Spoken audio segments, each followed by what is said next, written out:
much to the statistic I started with, but I want to give you the figures because it's astonishing the amount of profit that the Big Four post each year.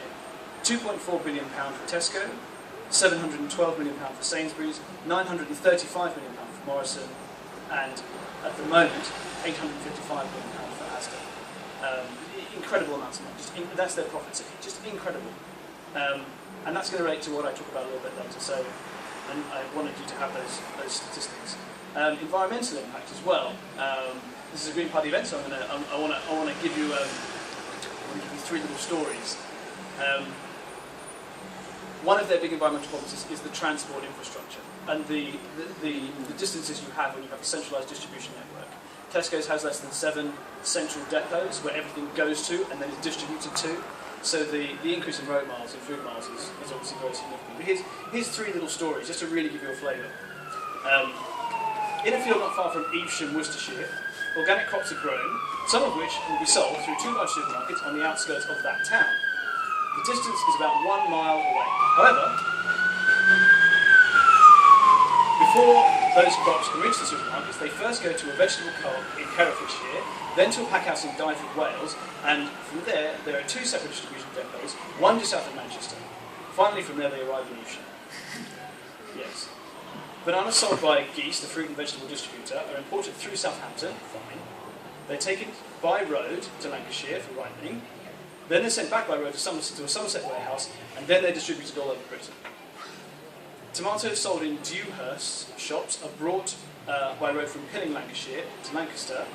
They're sent by road to Blackpool, then to Yorkshire to a distribution depot, before being sent by road to all the shops in Britain for that particular supermarket. And that's just 3. We found dozens and dozens and dozens. And I go on and on and on and on. Another thing I want to mention as well is, because it was mentioned as one of the concerns that some of the leading councils in the council expressed, is this thing about investment. It's concern about investment and this perceived positive impact that large supermarkets have on the local economies in which they operate. Now, I was at a small council in Gravesham a few months ago, and I was speaking to the Conservative group there who run the council, and they said exactly the same thing.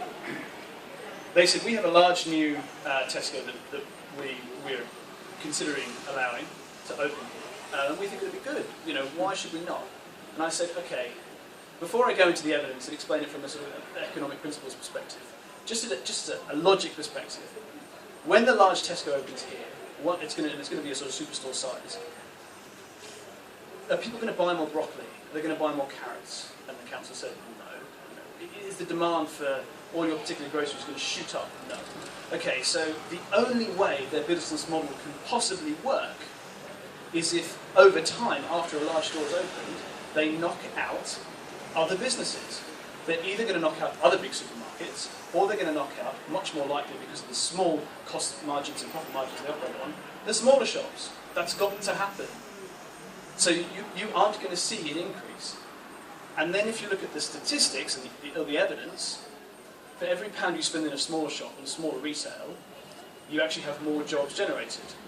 Pound for pound, the smaller grocery sector, as in the small shop grocery sector in the UK, employs far higher levels of people than the big supermarkets. So this is... I'm tempted to go on, but I'm not going to. I think you've got an idea. I mean, these broadsheets you have, these kind of broadsheets, there's some more evidence on those, and there is all the evidence we have found on our website.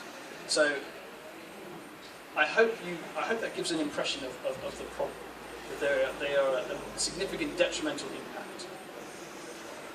Next thing a campaign always needs is well, what are you going to do? What's the solution? What's the specific single thing that we're trying to achieve here?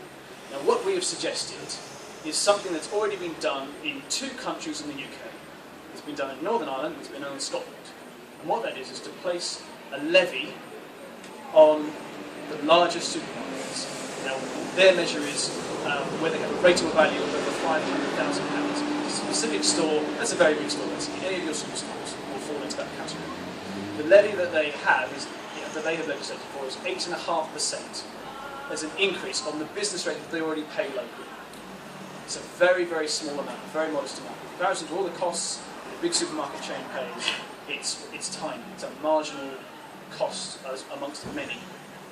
But for certainly for Northern Ireland and for Scotland, where they've already legislated for this, they legislated for this early last year, and they've been collecting that revenue and spending it, it's a very significant amount, particularly at the moment, at the time of cuts, and so on, where public services are suffering.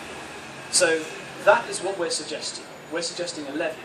But what we're suggesting here in England is a slightly different approach.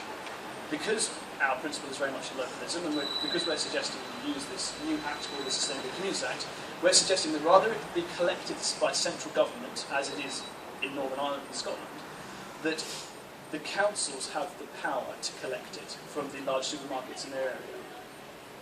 And when they collect it, they decide, because they are the local elected body, they decide, what priorities, so for Bristol, what priorities in Bristol that should be best spent on. And we would hope that they do it in conjunction with citizens. But at the moment, a lot of councils' budgets are struggling with basic costs. Then that seems the most efficient way to do it. Rather it be, if it all got collected in a central pot by George Osborne, I'm not confident that it would be spent to help the likes of Bristol or the likes of wherever the revenue would actually come from. What's really nice about this approach is that first fact that I gave you, which I think is the strongest and most compelling piece of evidence, that all that money, 95% of every pound being spent is leaving the local economy for years. This levy helps retain a bit of that money locally. It helps allow it to recirculate more in the local economy, help the local economy. We're not saying that supermarkets need to go and need to be eradicated. I emphasise that again. But we are saying that a bit of that money, a bit of their revenue, their huge revenue that leads to these enormous profits, should be retained locally. And that is exactly what this levy would do. It's so simple. It's such a simple thing. It's very easy to administrate. It would mean more money for this city, and it would apply everywhere. All councils would have this power. It would mean a bit more money from these very, very large institutions that make enormous profits in times of austerity and health. So that's the proposed solution. That's what we are suggesting. And what's happened is, as was explained, we asked Bristol, and thank you to the Green Party for putting that motion forward. It was considered. Now, the main group that runs at Bristol, that certainly leads on the council, is the Conservative group. Am I correct in that? No. The Labour has a majority of councils, but we've got an elected mayor. Yes, okay. Sorry, excuse me, the Labour group. Now, Labour, there was a scrutiny, a few weeks ago, there was a scrutiny day, a hearing, but as I understand, I wasn't aware, my colleague, a policy expert anyway, so yeah, he's even better on detail than me. He went along and he gave evidence in this session, and he came back and said, he answered their questions, he answered their concerns, but as far as you can tell, it seems like in principle they're against it, and evidence be damned. Now, thankfully and happily, that doesn't matter because you have an elected mayor, as has just been said. The way forward with this is if we can convince the elected mayor to get Bristol to submit this proposal to the government. And I think that can be done. I think there's potential for him to be persuaded. Particularly if he hears from lots of residents. And that's why I'm really glad that you're all here and I'm able to talk to you. The one thing that I would really like you to do is to please write to him. Please write to him and say, I would like you, very simple, I've given you a suggested letter on a white piece of paper in front of you. But just say, I would really like you to please submit this proposal to the government under the Sustainable Communities Act. Now, please ask friends to do it as well. The more letters we can get to him, the better. I can't. I live in London. Otherwise, I'd be asking my friends to as well. So please do that. I think we can see success on that. And the good news is that and I want to talk about the Sustainable Communities Act now. The good news is that what then happens if Bristol choose to submit this proposal is something quite new and quite exciting. Anyone can write to central government, and we could get together now and pen a letter to David Cameron or the relevant minister or whatever. And they can simply receive that and consider it and not even respond to us, or just simply say no. Under the Sustainable Communities Act, when a council submits a proposal, that can't happen. They can't just say no. They can't just consider it and say no. There is this formal reaching agreement process that they have to go through with this independent panel that's called the Select. It's this